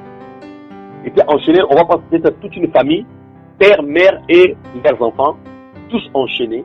Maintenant, les marchands, les acheteurs venaient et ils étaient tous nus, et on venait les essayer. Là, tu vas voir un homme qui est marié avec sa femme, mes amis, mais un marchand arrive, il dit, moi je vais acheter cet homme, il va aller être cultivateur pour moi. Il achète en même temps avec sa femme. Tu vas voir, on a pris que l'homme, on a laissé la femme. Et la femme, quelqu'un d'autre le prend. Vous voyez les déchirures qu'il y a eu dans le passé, où tu vas voir, on va prendre un enfant, il ne rêvera plus sa famille. Et c'est la même chose spirituellement. Nous étions aussi enchaînés. Voilà pourquoi je vous appelle, on parle des liens spirituels, les liens des familles, des liens des coutumes. Les amis, on était aussi enchaînés comme ça par le lien de péché, vendus par Satan, et qui donc sont des personnes qui nous essayaient dans le passé, comme les acheteurs là, c'était des démons, c'était les sorciers des familles, qui faisaient de nous ce qu'ils voulaient. Voilà pourquoi vous voyez que dans les familles aujourd'hui, vous allez voir une famille ne vit que le célibat. Notre famille vit la stérilité. Notre famille connaît la mort. Mais c'est ça, ils sont encore esclaves enchaînés. Voilà pourquoi la sorcellerie des familles fait encore effet. Satan joue avec eux. Mais quand Jésus est mort à la croix, oh my God, il est rentré dans nos familles et il va commencer à choisir. Comme eux ils ont fait, mais Jésus qui aussi est venu, il a dit, je prends Willy, je prends Sylvie, je prends Jacob, Keren, Florent, Ketcha, je prends Patrick, je prends Solène, je prends Jérémie, Sona, je prends Joski. Dieu vient, mon ami, le fait qu'aujourd'hui, tu as été racheté, béni Dieu. C'est la grâce, mon ami, parce que tout le monde n'a pas été racheté. C'est une vérité. Jésus t'a pointé du doigt, il est venu dans ce marché où Satan, mon ami, était en train de vendre ta famille. Mais pourquoi toute ta famille n'a pas cru? Pourquoi d'où tu viens? Pourquoi dans ma famille d'Issimi, tout le monde ne parle dans le Seigneur? Mais pourquoi Dieu a choisi Adina? Pourquoi Dieu a choisi Chantal? Mon ami, mais pourquoi il n'a pas choisi les autres? Alors que nous sommes tous vendus. C'est la grâce de Dieu. C'est la grâce de Dieu, mon ami. Et bénis Dieu parce qu'on t'a choisi. On pouvait aussi te rater, prendre quelqu'un d'autre. Voilà l'importance du rôle de sang de Jésus.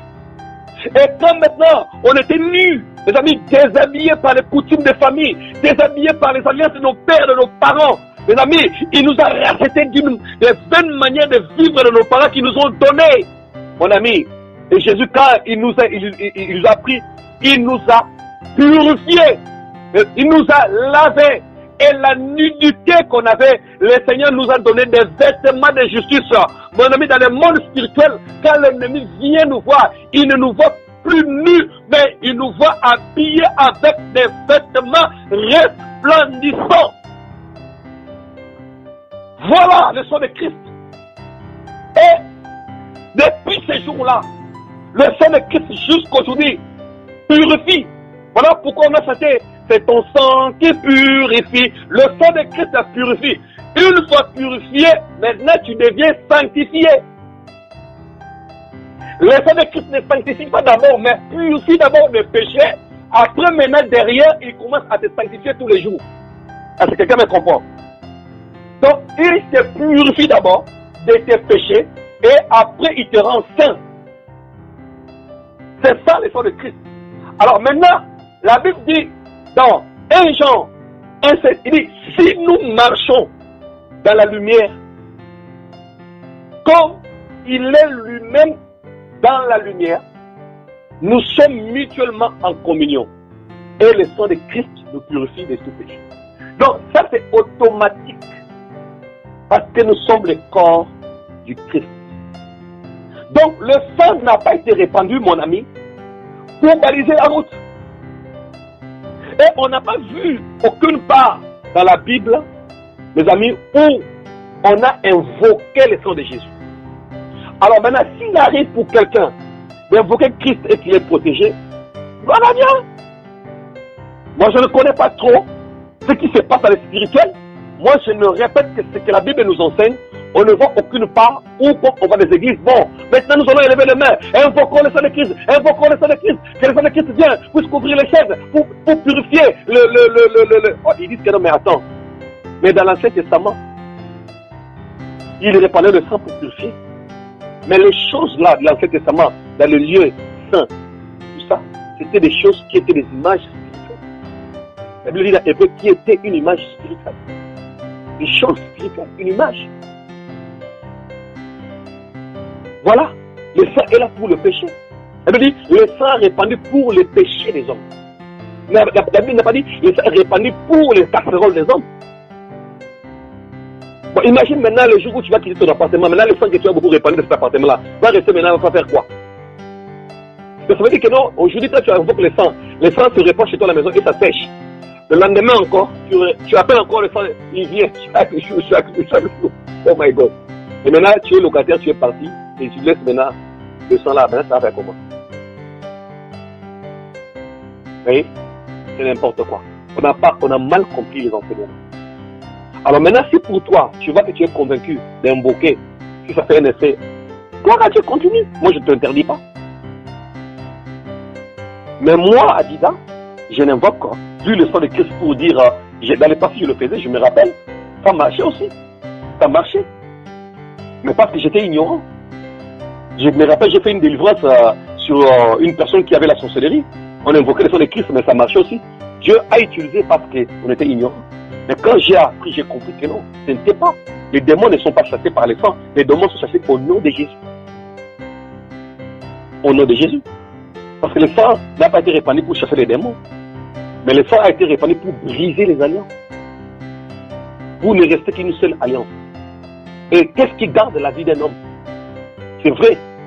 Quand tu te sanctifies, quand le sang te purifie, tu es déclaré juste devant le Seigneur. En ce moment-là, à cause de cette sainteté que tu vis, il enverra maintenant les anges. Ce qui nous protège, ce n'est pas le sang. Ce qui nous protège nos vies, mon ami, ce sont les anges. Parce que si le sang doit couvrir une casserole, cette casserole-là ne doit pas se détériorer normalement. Il faut qu'il reste éternel. Alors, regardez tout ce qu'on a acheté, les canapés. Où sont-ils? On les a jetés. J'espère que vous êtes en train de comprendre.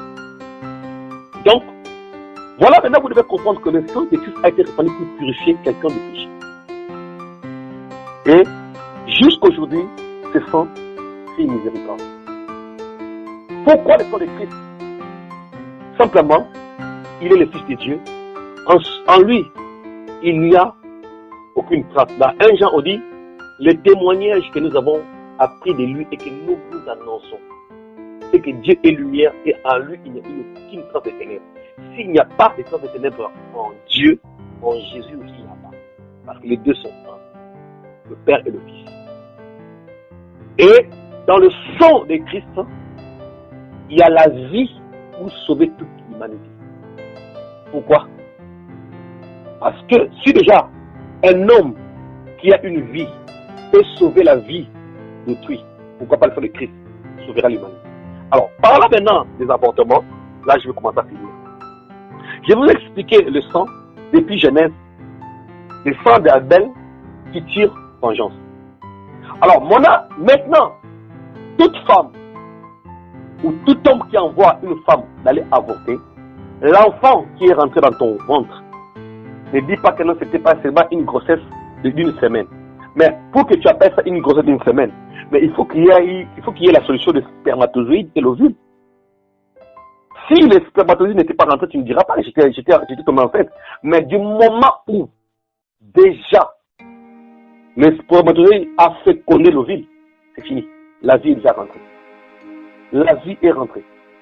Mon ami, même ceux qui ont pris des pilules, une semaine après, ils ont fait couler le sang. Mon ami, tu as commis l'avortement. Parce que déjà une vie qui était rentrée. C'était un enfant qui avait déjà commencé. Si déjà les spermatozoïdes s'est masturbé, c'est déjà un péché. Alors maintenant, imagine déjà les premiers jours déjà où l'ovule a reçu les spermatozoïdes. C'est fini, la vie est déjà rentrée. Ça devient maintenant 48 chromosomes. Tu as tué un enfant. Tu as tué un enfant. Alors maintenant, ces enfants-là, ce que je voulais vous expliquer, sont allés au mains du Seigneur et leur sang crie vengeance. Ces enfants-là disent quoi? Seigneur, n'avons-nous pas le droit de vivre? Devrions-nous être des mauvais enfants vis-à-vis de nos parents? Mais qu'est-ce que j'ai fait à ma mère et à mon père pour m'avorter? Et ceux qui sont restés là-bas au monde-là, eux aussi ont droit de vivre. Pas moi, mais pourquoi il m'a tué? J'ai fait quoi? Père, quelle vengeance? Mes amis, je vous dis des choses qui sont vraies. Quand vous regardez Apocalypse 6, verset 10, la Bible dit qu'il y a eu des âmes qui étaient devant l'autel de Dieu, qui criaient. Il dit, Saint,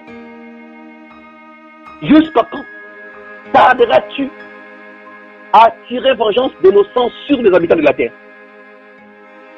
Il y a des gens qui attendent qu'on tire vengeance sur leur sang. Voilà pourquoi, prenons ce verset. Acte chapitre 6. Acte. C'est pourquoi, mes amis, arrêtez de masturber. Arrêtez de vous masturber. Acte chapitre 20, pardon. Le verset 26. Paul qui parle. Il dit,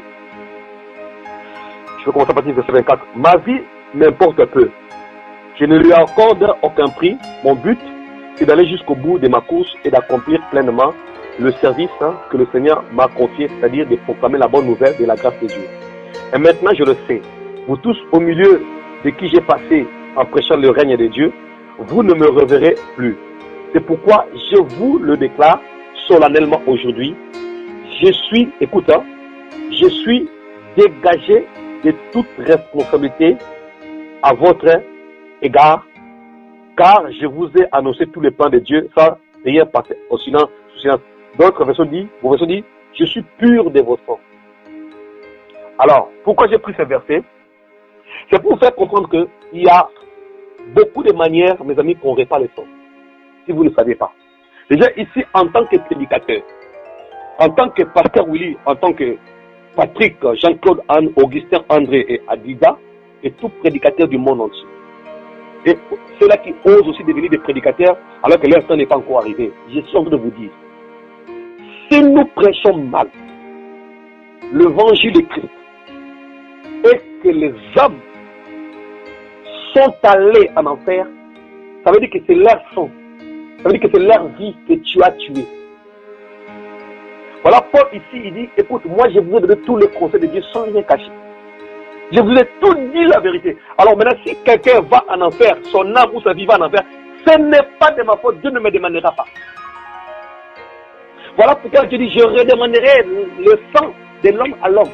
Mes amis prédicateurs, Dieu nous demandera des comptes. Voilà pourquoi toi, tu t'appelles là évangéliste, que Dieu ne t'a pas dit évangéliste. Tu t'appelles pasteur, Dieu ne t'a pas encore dit. On t'a pas imposé les mains, mais tu improvises parce qu'on t'avait prophétisé. Fais attention. Fais attention, mon ami. Arrête l'orgueil. Parce qu'il s'agit des âmes. Ça, c'est un. De deux, dans une famille, j'ai connu un témoignage. Une maman, son fils avait fait une bêtise et il voulait frapper. Elle voulait frapper son fils. Et son fils a fui dans la rue. Écoute la maman. Et que même sa voiture puisse s'écraser. Un sataniste est passé. Il a récupéré ces paroles-là. Il dit, je le prends. Et au soir, le fils était mort. Le soir, le fils était mort. Ça, c'est de deux. Mon ami, il y a des hommes qui parlent mal à leur femme. J'ai connu une femme ici à Lyon, à qui son mari, une à Lyon et l'autre à Paris. Ce sont des témoignages vrais qui m'ont. Ces femmes-là, ce sont des femmes proches m'ont dit. Il y a eu une incompréhension avec leur mari. Le mari a pu sortir à la femme des phrases et la sœur me dit que il dit Adida, j'ai saigné pendant plus de 17 jours à cause du choc. Une à Paris, une ici à Lyon. Et dans mon passé, à cause de la douleur des paroles de l'homme, la femme n'a pas pu supporter, a fait une crise. Elle est tombée, elle est morte. On a tué comme ça par des paroles. Voilà pourquoi elle me dit, c'est par tes paroles que tu seras condamné ou ça te justifie. Quand nous sommes colériques, là, nous parlons mal. Vous ne savez pas que quand tu parles mal à ta femme, tu le blesses. Tu es en train de faire souffrir, de tuer une âme. De tuer une âme. Voilà pourquoi moi je bénis Dieu. Dieu m'a libéré de la colère. Dieu m'a libéré de la colère. Parce que quand tu réponds mal à ton mari, à ta femme, mais mon ami, tu es en train de tuer son âme. Parce que quand elle souffre là, c'est quoi qui souffre? Mais c'est l'âme. Vous imaginez? Et là maintenant, retournant par rapport aux avortements, ce que vous avez fait là, les enfants là vous attendent. Je vous dis des choses, bon, je ne demande pas à quelqu'un de croire, mais je vous dis ce que moi j'ai vécu. Quand Dieu m'a amené au ciel, quand j'ai vu le jardin des enfants, mon ami, j'ai vu des bébés que les anges étaient en train de prendre soin d'eux pour grandir et dans cette visualisation, quand Dieu m'a amené au ciel, tout de suite tu comprends que ces enfants sont des enfants avortés. J'ai vu des enfants qui sont morts par une mort naturelle. Par exemple, il y a eu un problème, une complication à la naissance, l'enfant est mort. J'ai vu des enfants qui sont morts, en fait, ils sont déjà nés, ils vivaient un accident de voiture ou une maladie, ils sont morts de toutes sortes de morts, mais j'ai vu des enfants avortés. Et j'ai même vu ma fille, qu'on devait appeler Elisha. Ma femme était tombée enceinte d'un 4e enfant. La grossesse atteignait 5 mois déjà. À cause de la thyroïde que Dieu a déjà... Je priais pour ma femme, elle était guérie de la thyroïde. Et c'est ça, avant d'être guérie, c'est la thyroïde qui avait tué l'enfant parce que le médicament que ma femme prenait était trop fort. Le cœur s'est arrêté. Quand Dieu m'a amené au ciel, j'ai vu Elisha et j'ai parlé avec elle. Elle avait à peu près à l'époque 6 ans. Donc, là, ce que j'ai vu au ciel, elle m'a parlé et elle m'a salué. Elle m'a dit, papa, maman, je vous attends au ciel. Mais j'ai vu des enfants au ciel que les anges élevaient. Tu pouvais comprendre que ces enfants étaient des avortés. Maintenant, qu'est-ce qui se passe? Quand maintenant une femme a fait couler un bébé, peu importe qu'il soit à 1 jour de grossesse, à moins que tu sois ignorant, tu ne savais pas, mais des moments où tu sais, mon ami, cet enfant-là va maintenant dans un lieu où Dieu le met. Mes amis, ces enfants-là t'attendent et prennent et sont dans leurs mains, ils ont des instruments, des apportements qu'on a fait. Et ils sont en train de dire à Dieu, Père, tire vengeance de nos sangs. Maintenant, on t'attend pour que tu expliques pourquoi tu as fait couler ce bébé. Ma soeur, mon frère, pour être libéré, il faut aller voir les hommes de Dieu, te mettre à genoux, confesser ce que tu as fait. Et ils vont t'imposer les mains et ils vont déclarer des paroles sur ta vie. pour dire Dieu, là où les enfants les attendent au ciel, pour le jugement, libère tes enfants. Et les enfants vont être libérés. Et vont rentrer dans le paradis de Dieu pour être soignés par les anges. Et toi, tu es libéré ici. En sorte que le jour où tu mourras et que tu vas aller au ciel, tu ne passeras plus au jugement. Mes amis, c'est une vérité que je vous dis. C'est une vérité que je vous dis.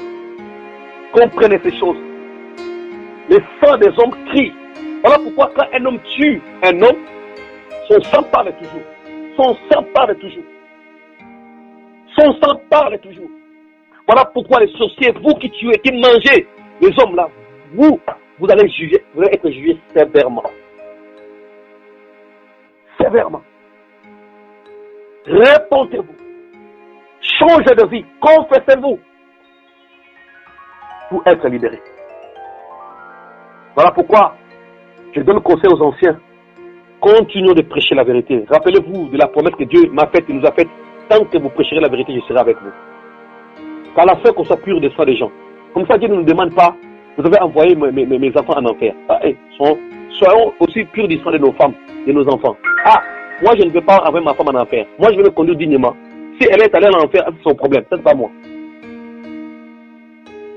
Mais le sang de Christ, aujourd'hui, crie miséricorde. En finissant, quand le temps de la grâce, le temps où Christ crie miséricorde, pardon, grâce, tout ce que vous voulez, va passer, ce sera maintenant la vengeance. Il va se venger sur les habitants de la terre. Tous ceux qui n'ont pas cru en lui, il va venger son sang. Et là, ça sera terrible. Que Dieu vous bénisse. Est-ce qu'on peut ouvrir la ligne?